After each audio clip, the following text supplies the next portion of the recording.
ईद का मौका है और पश्चिम बंगाल जैसा सूबा हो, तो किसी को उम्मीद न थी कि पश्चिम बंगाल से ईद पर जैसी तस्वीरें आज आई हैं, वैसी तस्वीरें कोई सपने में भी सोच नहीं सकता था। और वो इसलिए भी क्योंकि बीते 15 सालों से ईद के मौके पर बड़े बड़े रोड, बड़े बड़े चौक चौराहे नमाज के लिए अट जाते थे। लोग सड़कों पर उतर आते थे, खुले में कुर्बानियां होती थी, लेकिन कोई रोकने वाला नहीं था। और ये सब कुछ धर्म के नाम पर होता था। लेकिन जैसे ही पश्चिम बंगाल में सत्ता बदली, शुवेंदु अधिकारी बतौर सीएम कुर्सी पर बैठे, तो उन्होंने एक के बाद एक ताबड़तोड़ ऐसे ऐसे शासनादेश जारी किए कि जिसके बाद जो कानून का इकबाल है वो सूबे में कायम हो गया। ये तस्वीर देखिए, ये तस्वीर कोलकाता के रेड रोड की है। रेड रोड ईद के दिन भीड़ से पट जाता था। यहां पर नमाज अदा की जाती थी और ईद के मौके पर इस रेड रोड पर करीब 40 से 50 हजार मुसलमान एक साथ जमा हो जाते थे। यानी जो ट्रैफिक व्यवस्था थी वो पूरी तरह से चरमरा जाती थी। और कोलकाता की बात छोड़ दीजिए, पूरे पश्चिम बंगाल में आप कहीं भी चले जाइए, खुले में कुर्बानियां, गाय भैंस सब काटे जाते थे।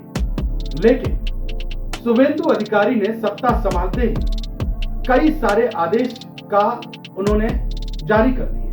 और उन्हीं आदेशों में एक आदेश ये भी था जो बकरीद को लेकर के विशेष तौर पर रहा। बकरीद को लेकर के उन्होंने कहा कि खुले में जो नमाज पढ़ने की आदत है उसे आप ठीक कर लीजिए, यानी अब आप खुले में नमाज नहीं पढ़ेंगे। और इसके बाद जब पहला जुम्मा आया और रेड रोड पर लोग जिस तरीके से निकल करके आए, और वहां जब उन्होंने पुलिस का लठ देखा तो उनको समझ में आ गया कि सिक्का बदल चुका है, तस्वीर बदल चुकी है, सोच बदल लीजिए वरना सजा तय है। लिहाजा वो पहला जुम्मा ऐसा बीता कि लोगों को समझ में आ गया अब वो सब नहीं चलने वाला।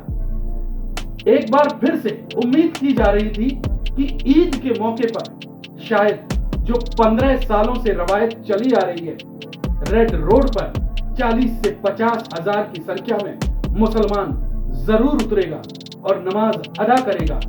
लेकिन ये तस्वीर इस बात की बानगी है कि किसी की हिम्मत नहीं हुई कि वो मस्जिद से बाहर आकर के सड़कों पर बैठ करके नमाज अदा कर पाता। देख लीजिए, ट्रैफिक व्यवस्था एकदम सुचारू है। और ये सुचारू किस लिए है? सुचारू इसलिए क्योंकि सत्ता का एक इकबाल होता है, सत्ता की एक हनक होती है।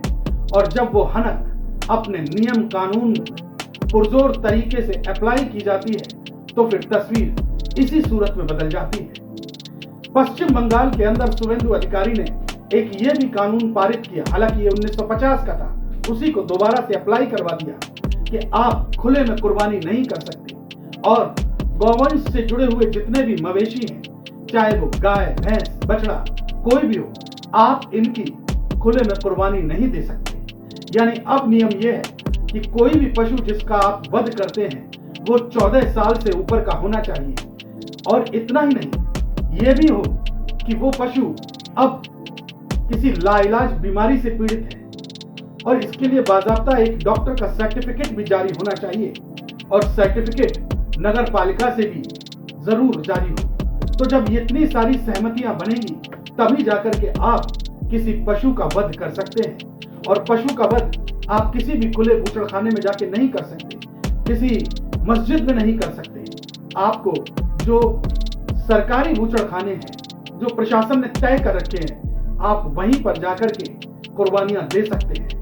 लिहाजा इस बार ऐसा ही हुआ, किसी की हिम्मत नहीं हुई। और सबसे बड़ी बात कि पश्चिम बंगाल में मुस्लिमों का नेता बनने चला वो हुमायूं कबीर, जो इस आदेश के बाद लगातार माइक लेकर के गला फाड़ रहा था और मुसलमानों को बरगलाने की कोशिश कर रहा था कि कुर्बानी 1400 साल का इतिहास है और तब से लगातार अब तक इस्लाम में लोग कुर्बानियां देते आए हैं। और फिर शुवेंदु सरकार जो आदेश जारी कर रहे हैं वो आग से खेलने की कोशिश कर रहे हैं। कुर्बानियां होंगी, फिर चाहे गाय हो, भैंस हो, बछड़ा हो या कोई भी जानवर। अब जरा सोचिए कि जिस तरीके से बकरीद से पहले हुमायूं कबीर ने मुसलमानों को भड़काने की कोशिश की, भड़काना भी इसलिए क्योंकि ममता बनर्जी का किला ढह गया है और हुमायूं कबीर ये चाहता है कि लोग, जब मैं लोग कहता हूं तो मतलब मुसलमानों से है, कि वो मुसलमान जो कभी ममता बनर्जी के मुरीद हुआ करते थे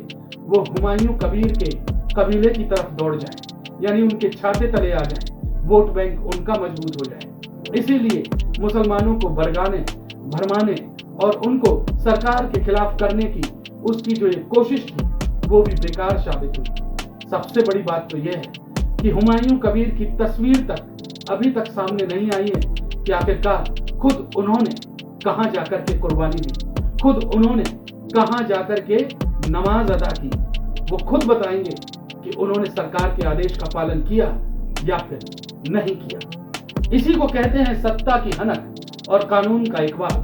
जब कुर्सी पे बैठने वाला सीएम अगर उसकी पीठ की रीढ़ की हड्डी मजबूत हो और उसे किसी के तुष्टीकरण की जरूरत ना हो, वो सिर्फ और सिर्फ जनता के हित की सोचे, तो फैसले ऐसे ही होते हैं और तस्वीर इसी तरह की बदली हुई नजर आती है।